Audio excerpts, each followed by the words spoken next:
Hello, everyone, and welcome back to the Old English Debrief, your go to source for everything Detroit Tigers.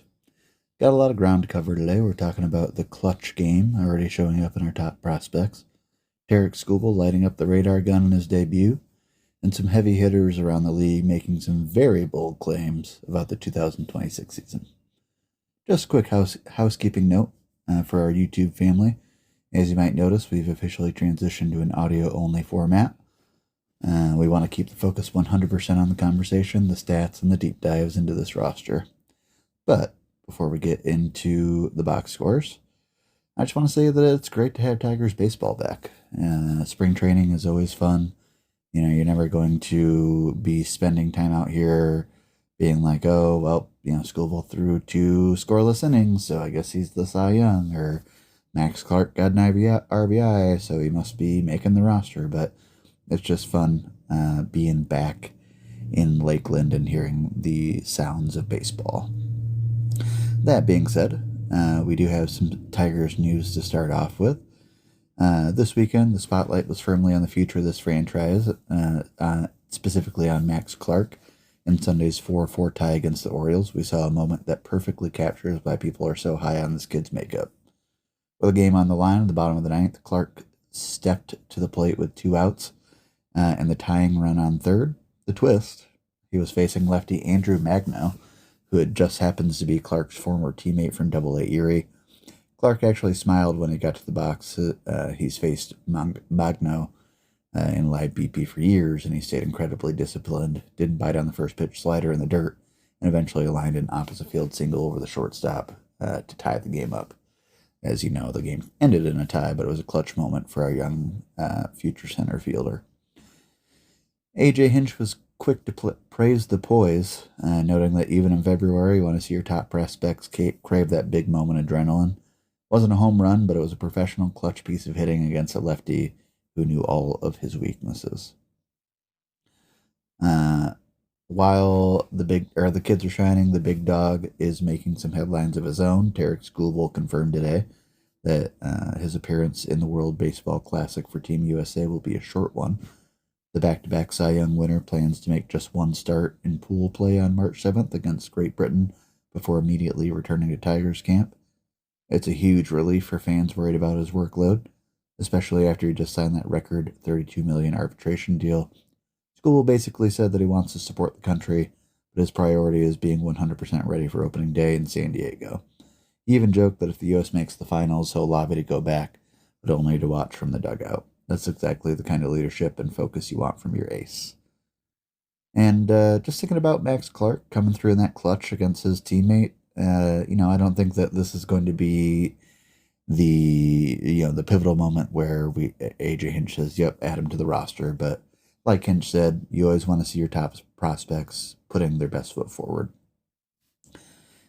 As far as the game goes today, it was a quiet day for the Bats at Publix Field at Joker Marchant Stadium, as the Tigers fell 3-0 to the Twins. While the final score wasn't what we wanted to see, the radar gun provided plenty of reasons to be optimistic about the rotation heading into the 2026 season. The final score was Minnesota 3, Detroit 0. Winning pitcher was Mick Abel, and losing pitcher was Brant Herter.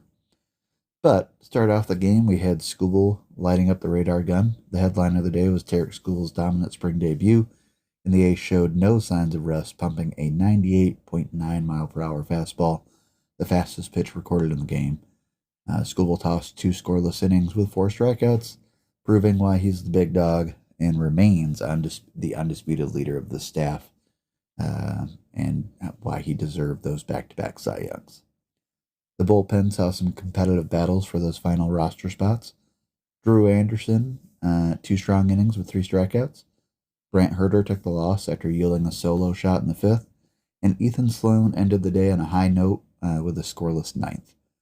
Searching for the offensive spark, the Tigers' offense struggled to find green grass anywhere, finishing with just 3 hits on the afternoon. Avi Baez provided the hardest contact of the day with a 109 mile per hour single that showed he's still got that explosive bat speed. Matt Vierling and Jake Rogers picked up the only other hits, which is nice to see for both Vierling and Rogers. Detroit went over 5 with runners in scoring position, which feels like a tale as old as time going back to last season. That's a trend they'll look to reverse as the regulars get more plate appearances.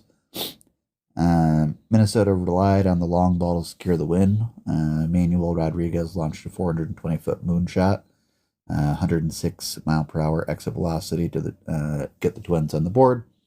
Alex Jackson added a solo insurance run in the 7th, and Mick Abel impressed on the mound, striking out 5 over 2 innings. As far as I'm concerned, as I've said many times, the regular season isn't won or lost in spring training, but it was beautiful to see Skubal on the mound. He definitely showed why he is the man and why he deserves those back-to-back Cy Youngs. Coming out for your first start and hitting 98 is pretty nuts. Just shows how much he is focused on being the leader of the staff. Looking at the first 3 games, we have some offensive concerns. We had concerns. It was great to see the pitching rotation be bolstered with Fromber and Verlander, but they didn't sign a bat, and it's already starting to show in the first 3 games of spring, and it's just brutal to watch it. It's hard to watch. I'm hoping that as regulars get more playing time, those trends reverse, and we see a more lively, competitive at-bats throughout spring and into early regular season. I'm a little bit worried, but I'm going to trust the Harris plan, and I would say just in general, the young guys have impressed me most. Max Clark, just coming in clutch, and McGonigal has come in clutch with some hits as well. So it's very early. It's only 3 games in. It's not like we're sitting here thinking like, oh, doom and gloom, the sky is falling. But, it is concerning at the very least. As far as the MLB goes, we're locked in on the Tigers' progress in Lakeland, but there's been some interesting movement around the league that's worth keeping an eye on as the season approaches. Starts in Chicago, where the Cubs are taking a flyer on Michael Conforto with a minor league deal and a non-roster invite. Conforto had a rough go with the Dodgers last year, hitting under 200, but the underlying StatCast data shows that he was actually one of the unluckiest hitters in the game. The Cubs are hoping a return to the NL Central helps him find that 20-homer stroke again, and if he sticks, he's another left-handed bat that we'll have to account for in interleague play. Down in Port St. Lucie, Juan Soto is already making some noise before even taking a meaningful at-bat for the Mets. When asked about the MVP race today, he made it clear that he's aiming for Shohei Ohtani's crown. Soto acknowledged that Ohtani is basically a cheat code because of the two-way play, but after a career-high 43 homers and leading the NL in steals last year, Soto's logic is simple.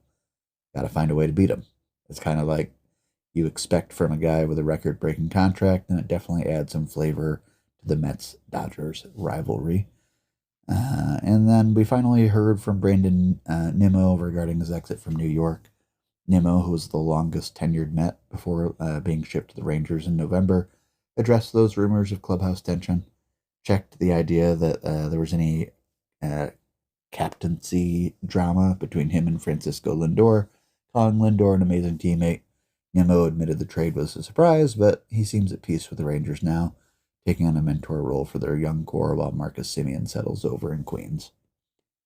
Around the rest of the camps, things are starting to ramp up. We're seeing pitchers like Hunter Green already touching 100 miles per hour in live sessions, and there's a lot of talk about the new bat speed tracking being added to the broadcast this year.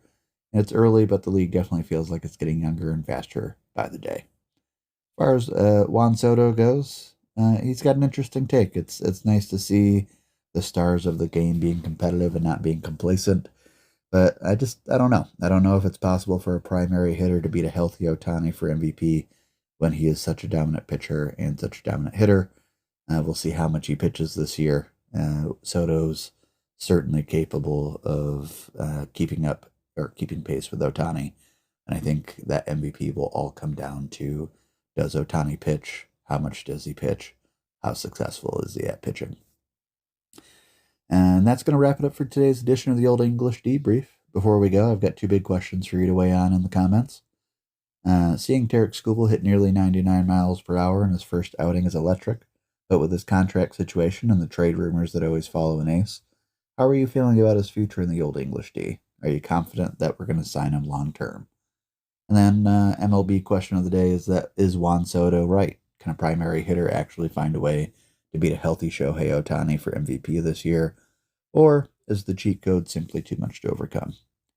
If you're on Spotify, head over to the poll or the Q&A section and leave your answers. And if you're watching on YouTube, make sure to follow the channel, subscribe at the Old English Debrief to stay up to date, and drop your comments there as well to be on the show. Thanks for tuning in. Be kind to each other, and forever, and as always, rather, go Tigers for life.